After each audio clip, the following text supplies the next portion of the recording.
Hey guys, I just wanted to make a quick response to Dean Esmay.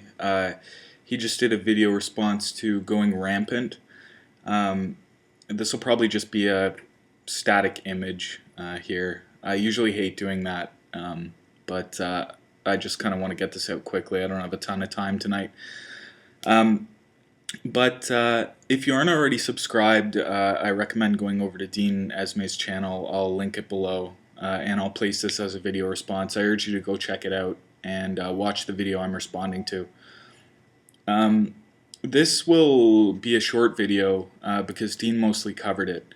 I just want to add something to the discussion about general respect towards men and women. Many feminists and women in general tend to speak a lot about respect towards women in society.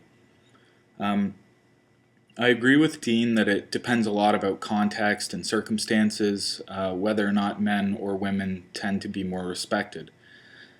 He's absolutely right that women's feelings tend to be much more well respected everywhere.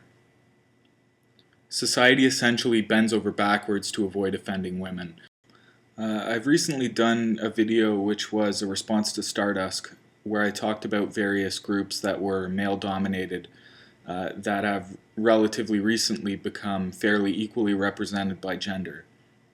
What you tend to always notice in these situations is that the existing group will bend over backwards to meet the demands of women when it comes to language, topics of conversation, behavior, etc. Compare this with the reverse scenario. How many groups do you know that would change their entire discourse, language, and codes of conduct because a man was offended? This is part of female privilege, which Dean also talked about in his video. Now, it's a generalization to say that women tend to be more easily offended by speech and behavior than men, but I think it's a very accurate generalization. Of course, not all women are like that. It's a generalization. But I think it would be hard to argue against that proposition. Now let's look at feminism and its, quote, accomplishments over the past several decades. Feminism has mostly concerned itself, at least from an activist perspective, with, quote, creating opportunities for women. Whether it's affirmative action in education, teaching strategies, campaigns to get women into certain fields, campaigns to get women to join certain groups, campaigns to force TV, film, and video game industries to include stronger female characters, etc. On top of that, they've pushed for extra recognition for females in male-dominated fields, pushing for equal recognition of females in fields even when they make up a small portion of the field's leaders, etc. Let's put it this way. Any field, group, or position that is considered by society to be worthy of respect, you can probably be sure that there has been some kind of feminist campaign to get women into that particular field, group, or position. Here's the ugly side effect of all of these efforts.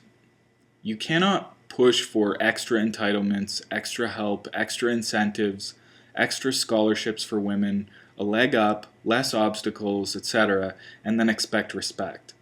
This is something Girl Rights What has talked about in the past as well.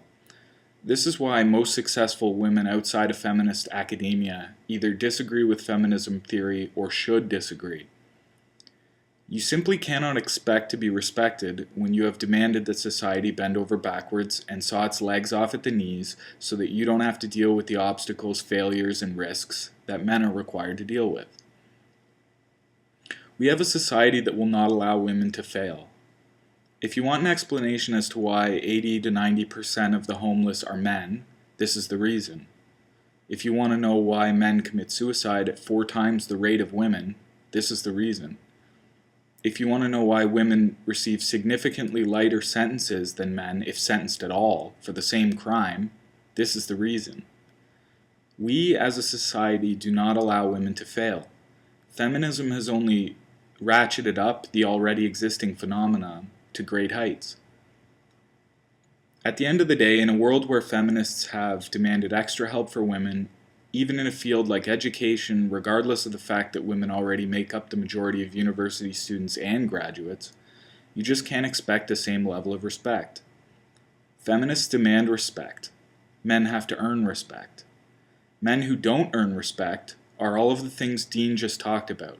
Basement-dwelling neckbeards, losers, undateable, and not real men. Feminists have worked tirelessly to continue to propagate the idea that women have no agency. Men are doers, women have things done to them. Agency and respect go hand in hand.